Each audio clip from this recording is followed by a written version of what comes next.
So this little mini mule just came in. I went and picked her up from her home. She was wearing a halter and a lead line that she was dragging so that she could get caught. She came from a rescue. She's been pretty wary of people, and I was able to get her lead line off, but it's been pretty hard to get near her. So my goal is to be able to get that halter off and to also obviously be able to catch her and have her be relaxed. So this is the first session of working with her. Mainly her MO has been to just bolt around to the right. She has a pretty hard time on the lead line understanding what it means, and getting caught has been pretty difficult for her. So what I'm working on here is getting her to just tune into me, just to start to think about drawing in. There's kind of a threshold here, and there's like a bubble. So I'm just sort of staying at the edge of the bubble and seeing how close I can get without pushing her away. And if I do push her away, then I'm gonna see if I can draw her back. So we're just kind of playing on the edge of that little threshold. And the movements that I would make to draw or drive her are significantly smaller because she's so tiny, for one, and for two, because she's extremely aware, nervous, and ready to leave. She has a lot of experience leaving, so the movements that I might make would be smaller than with a full-sized horse. So there we have a little draw. We have a lot of draw. That's pretty good. And I'd like her to not turn to the left there, so I'm going to draw her back right. It's pretty good. And I would really like her to not turn left there again, so I draw her back to the right. I'm going to see if I can get her a little more curious and to decrease the size of that bubble as she's able.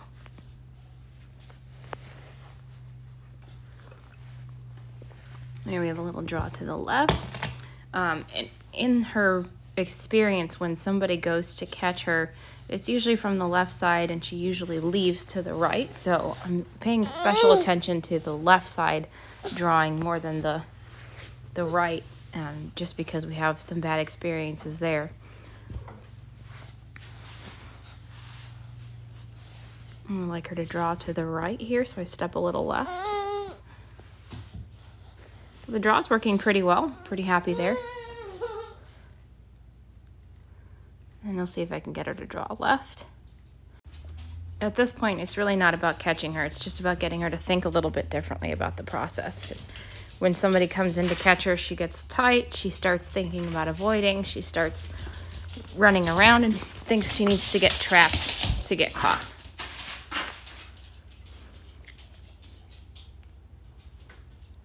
Even her just standing still in the center, I like that.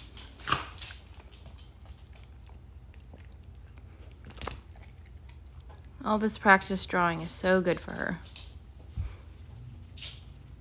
And when I'm walking behind her, I have to be very careful not to walk too fast or too heavy, because to her that feels like being chased, and that would cause her to run off. So I'm taking very intentional steps here.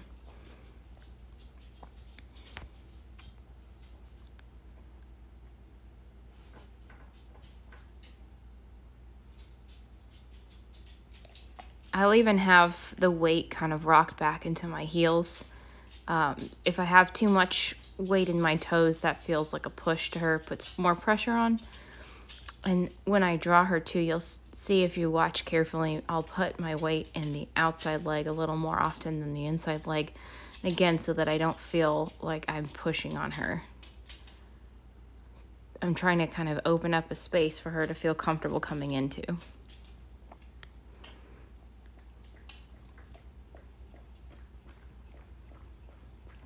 And there's to see if she can check me out. She said, nope, I cannot do that, and left. I'd really rather her not turn to me like that, but I did want to add a little more pressure there just to convince her that leaving was necessary, and she turned right back on her own anyway, so I'm pretty happy with how that works out.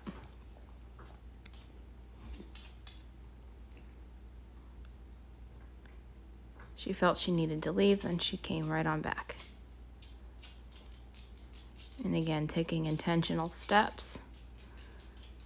She drew in on her own. That was pretty cool. I don't reach all the way out to her because that would scare her. But just see if she can investigate a little. That was better than the last time. And I like that she leaves, but she comes right back. So we've got a little curiosity working for us. I'll see if she can draw in. And we're working on drawing both sides, which is great. See if she can reach out. That time I blocked her because I didn't really want her to get in the habit of spinning away from me.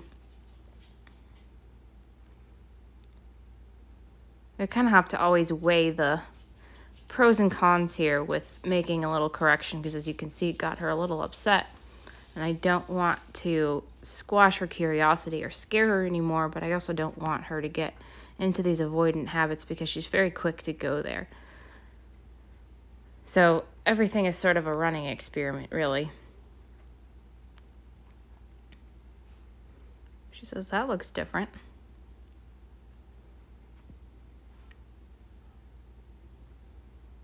Not really sure what to make of that. I'd love to get that halter off of her, but I'm gonna just see how far we can get today with her being curious and engaged. That's the main goal today. And with these feral horses, you kind of always have to weigh the pros and cons with how urgent is something versus what will the effects be. So, she's had the halter on for a long time. She's had long feet for a long time. So obviously getting the halter off and trimming her feet and things like that are not super urgent because they've been that way for a long time. And if I were to get that halter off or trim her feet, it would cause lasting harm to her psyche because she wouldn't be ready for those things and it would scare her. So it would set her up for a lot of failure. So, those are there to stay for now. What's more important is getting her relaxed and engaged. If there were a huge laceration or an enormous wound or something like that, obviously that would be more important. But when they're a little on the feral side, you have to weigh the pros and cons. What's the most important thing? How can I set this horse up for a lifetime of confidence and curiosity versus getting something done just today? So she's a little more curious. She's a little more relaxed. Her neck is coming down. I like that she drew in there instead of leaving to the left, and then she left to the left anyway, but that's okay. And she came right back, so we've got some things working. We're just putting in layers. It's kind of like cooking. Layer in the flavors, and that's how you build a dish. And approaching a horse like this is kind of like salt. You can always add more salt. You can wish you had done a little bit more, but it's hard to take salt out once you've put too much. So if I do too much, I can't take that out. I really would prefer to leave a session wishing I had done a little bit more than regretting doing too much, especially with a little scaredy girl like this. If you give them the space and you set the situations up as best you can, they have a way of coming around on their own when the time is right. So long as there's no emergency for now, we have plenty of time.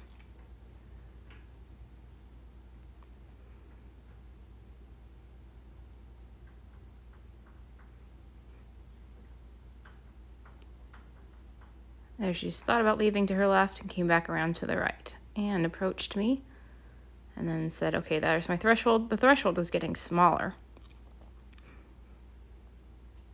So we're getting less space between us there. I would like her to turn right and not turn around to the left. And that worked out without scaring her too much.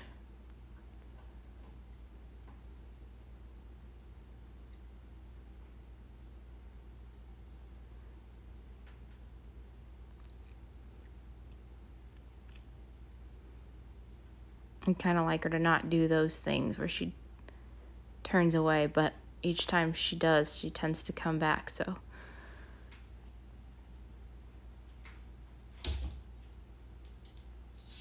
I don't like to get a horse running around in the round pen. If it happens, it happens, especially if they have a lot of habit before they come here of doing it, but it's never my intention to get a horse running around in the round pen. And a lot of folks will, kind of make the wrong thing hard and the right thing easy by running them.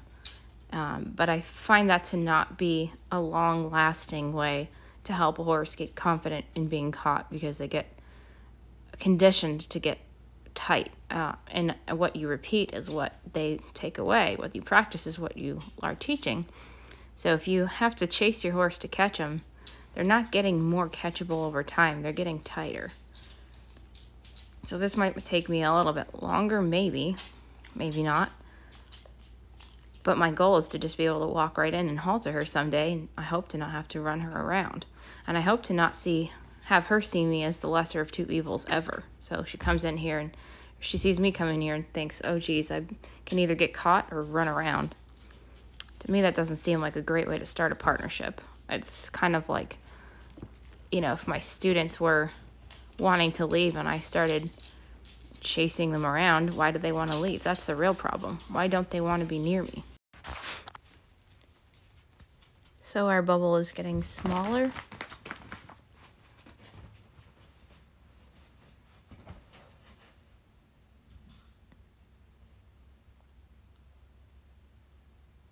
And there's the threshold.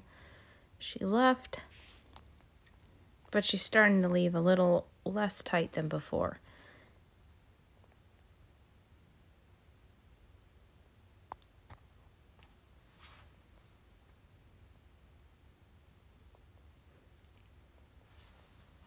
And she's letting me get a little closer.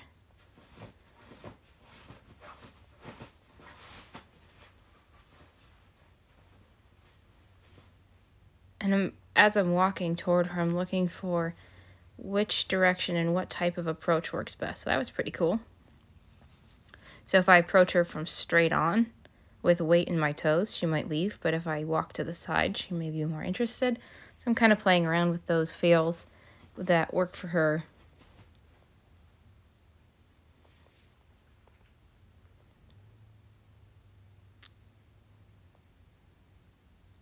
I like the way that she's leaving a little more relaxed.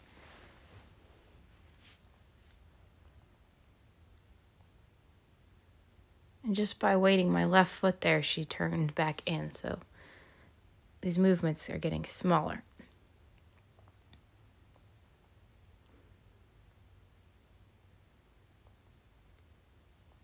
And I've got my front turned away from her so that it isn't too much pressure. Having me face her full on might be too much. And that was kind of like, I'm leaving, but not sure if I should.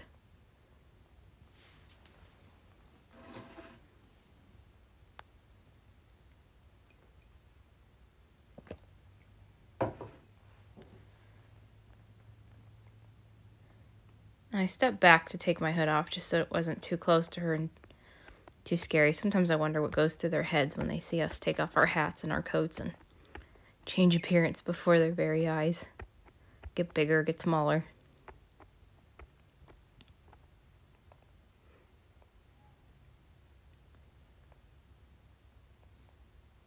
There's a little curiosity, a little concern, a little curiosity. Those ears are so expressive. And our first reach. And I try to leave before she leaves. So that was pretty neat. And give her lots of space.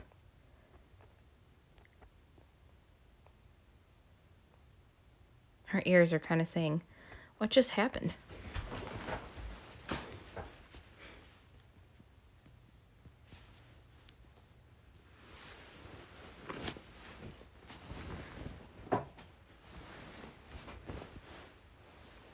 That's pretty neat that she came right back.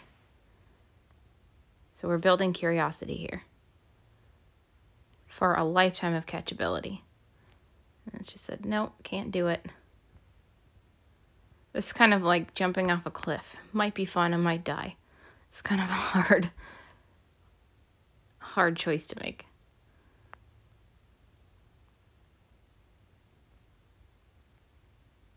And if you do it once and you don't die the first time, you might die the second. So that's kind of the phase I would say she's in, is She did it once.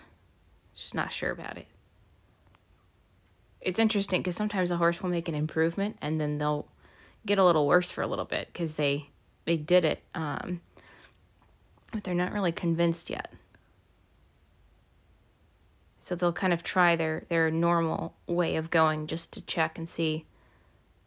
The horse is going to do what works and what helps them find relief. So if you have one improve and then get a little worse, they're just seeing what behaviors provide relief. So it's not really the end of the world.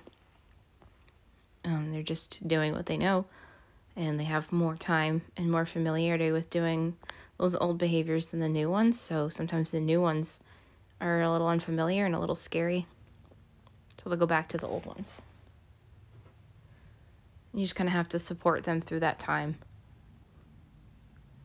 and help them keep finding relief in the new behaviors.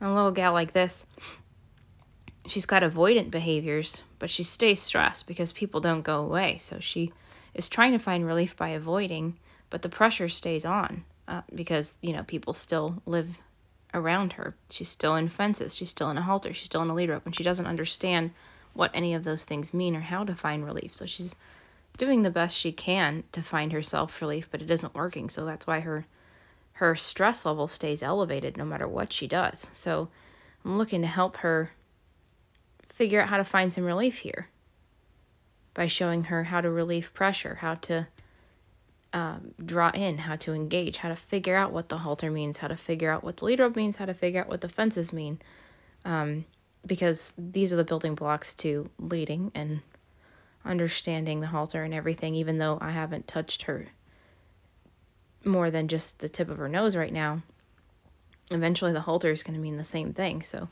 she's so stressed because she's living in a world she doesn't understand and can't find relief anywhere, which is sad, really. So that's my intention here, is to help her learn to find relief and understand what these pressures mean. And it's pressure enough with me just existing in this space near her. I don't need to really apply a whole lot more, because then it would be so much she wouldn't be able to take it. Pressure needs to just be enough to seek, to help a horse seek a different answer. And again, that in this case might just be me shifting my feet.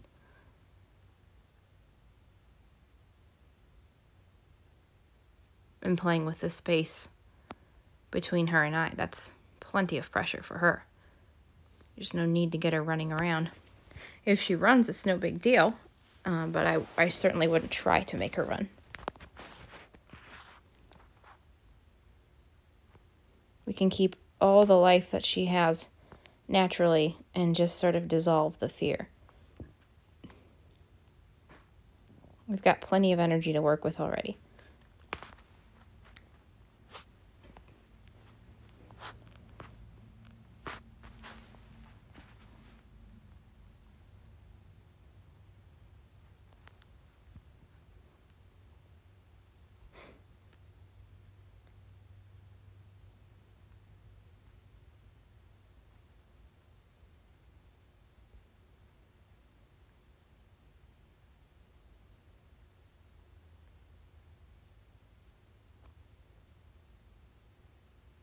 That's a girl. She's starting to get curious and approach me, and in those moments I'll back off and let her have some space to understand and absorb what just happened and feel that relief of pressure.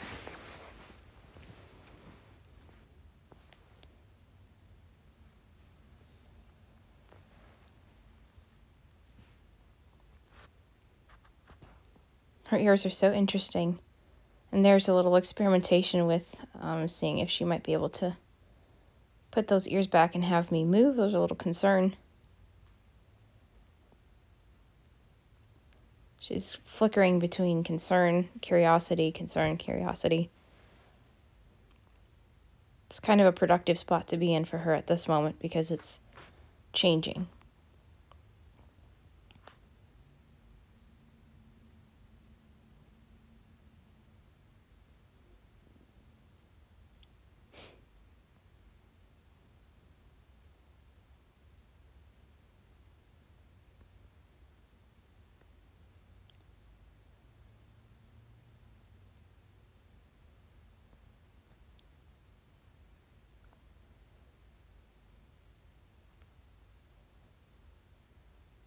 And there's those ears experimenting.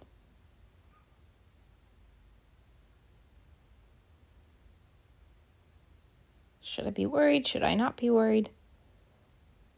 Am I curious? Am I afraid? And I'm playing with the bubble again to see if we can start to close that gap. So I don't want to always have to back off when I touch her, because eventually I'd like to be able to catch her. So each little moment needs to be a little bit different.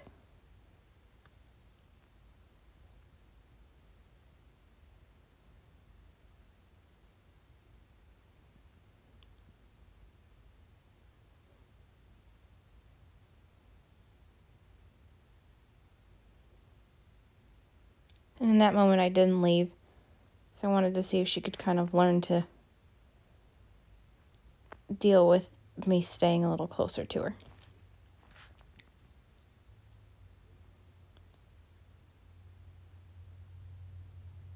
And here she's kind of playing around with those ears to see what she might get to be able to do to get me to leave her alone, maybe. Because she's a little stressed. She's just trying to figure out what relieves the pressure of this situation.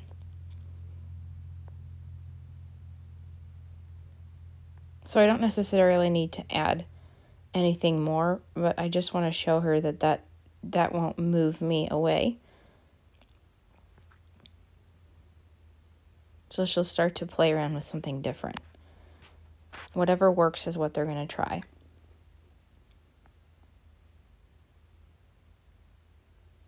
She doesn't have a whole lot of good experiences being around people, especially with people catching her and handling her, so it's natural for her to be concerned. It's actually significantly easier to catch a horse who's not been handled than one who's been handled in a way that didn't work for the horse. And the littler they are, this is little minis, they often get atrocious handling. They get kind of handled like a goat or a hog or something. They get pushed and pulled around, and so this little one is afraid, and a lot of them get to be very pushy and very braced, and it just really isn't necessary. They're not much different from a full-size horse.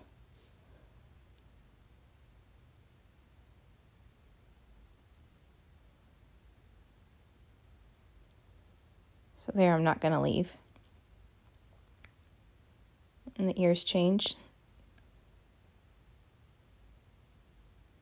And there, I'm not going to leave. And she's kind of wondering what just happened there. Why didn't that work? What should I do next time?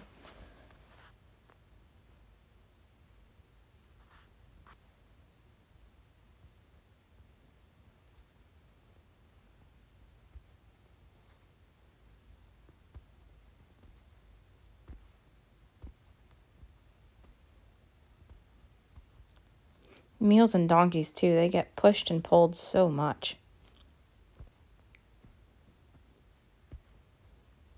They get treated like they have no sensitivity at all, and then people say they aren't sensitive, and so they handle them without sensitivity and just kind of reinforce that. So those ears were a little nicer. That's why I'm going to leave for that one.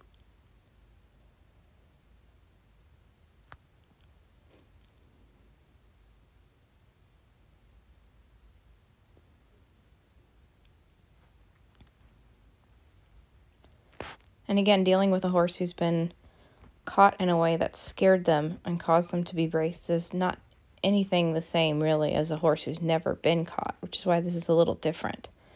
And I wanted to leave this video intact, so this is the full session.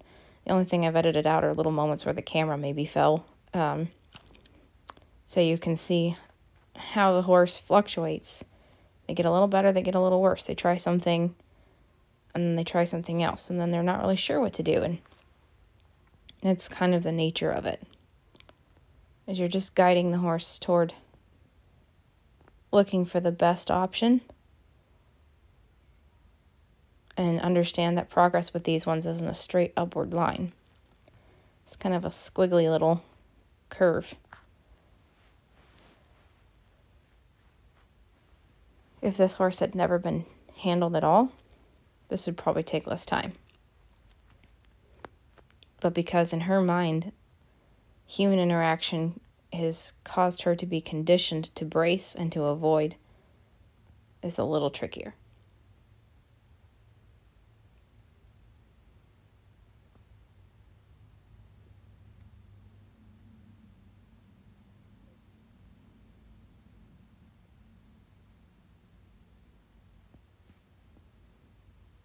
The other thing, too, is she kind of has a threshold of time, an effort that she can put in is, I've reached out and touched you, now you should be leaving me alone. Because that's kind of how things go. So if you're not going to trap me and catch me, then, what are we doing in here? So she's kind of at the point where she's like, I gave some effort, I don't understand what's going on, I'm through here.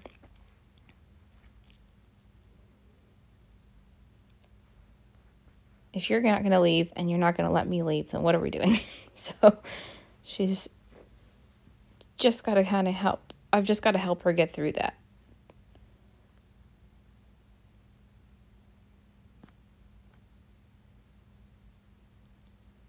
And you'll watch her change over the coming sessions. Sometimes the first handful are really them trying what they know.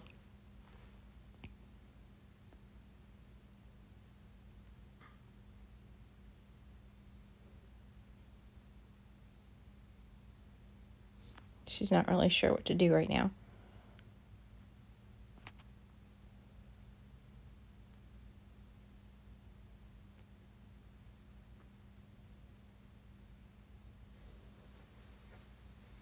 I didn't move there because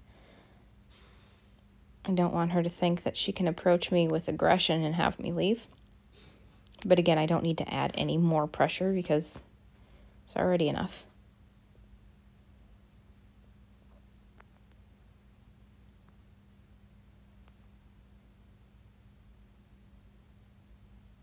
That's a little better.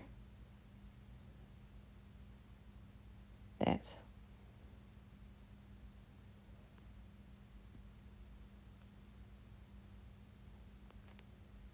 I'm going to let her just stand next to me.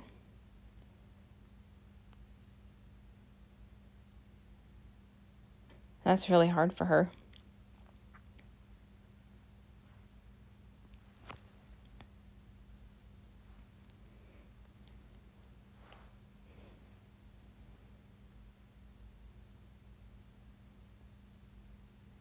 Here's a little more curiosity. I'm going to see if I can just stay here. My weight's in my left foot.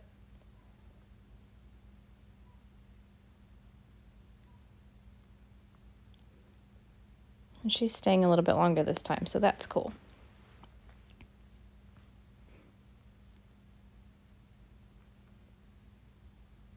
That's probably the longest she's stayed next to me.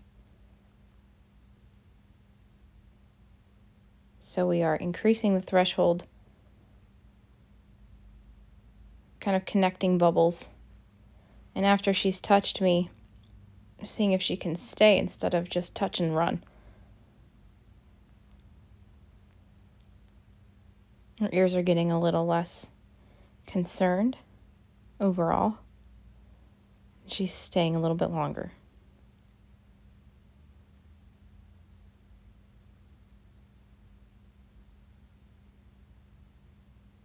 So that's not going to get me to leave.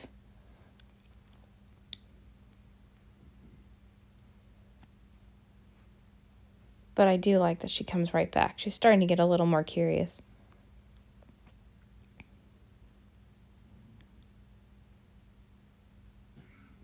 And there she stayed for a second. But she's leaving more and more relaxed. This little gal's kind of prone to getting in, I would say, those little manic patterns where they pace or spin back and forth. All those little things. So some of this work is kind of just dealing with those patterns. And seeing if you can kind of break those up.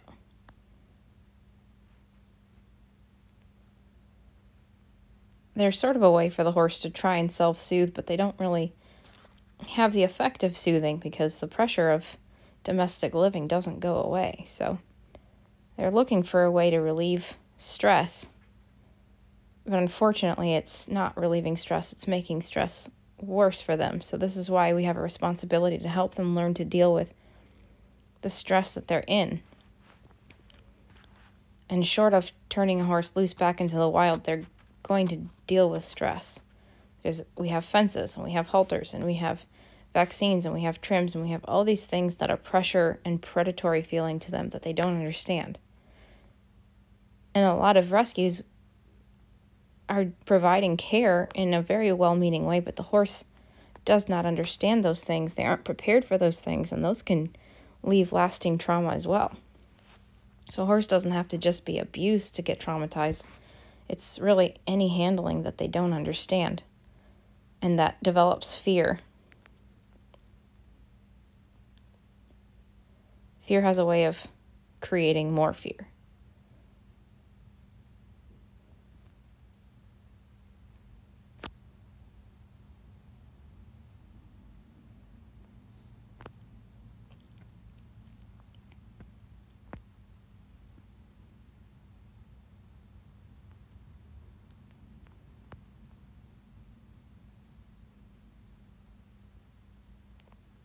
We've kind of reached another threshold of time where she's like, I've put some effort in, now you need to go away.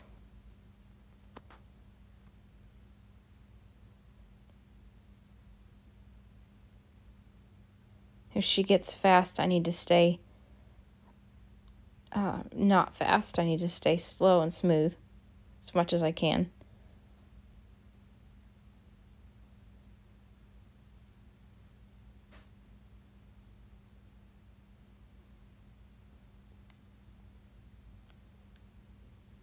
I'm just blocking her from turning to the right there. See if I can find a nice spot for her to draw.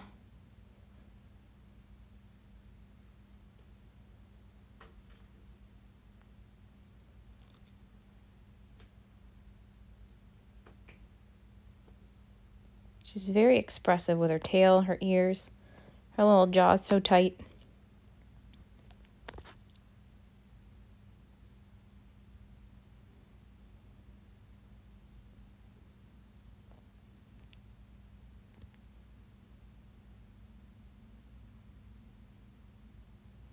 It's a pretty decent draw. And I'll make my way into that bubble. She's thinking, should I leave? Should I stay? She's getting curious.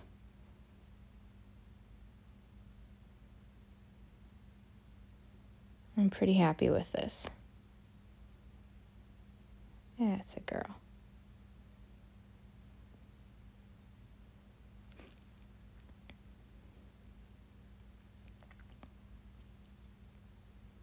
Doesn't really matter to me how many times she leaves, as long as she comes back. As long as we can work on that draw some more. The draw is something that this is her first day ever doing that.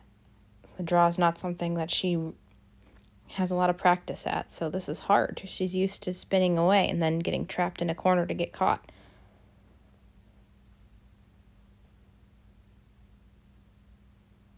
And you can't beat that. These are some pretty good draws.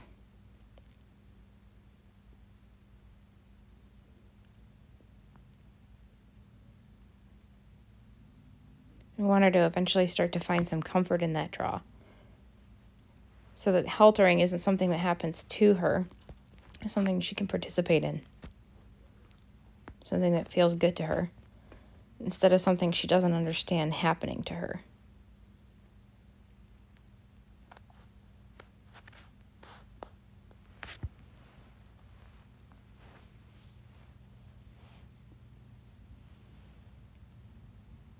Can't beat that draw. That was almost clear across the round pen. And she left and came right back.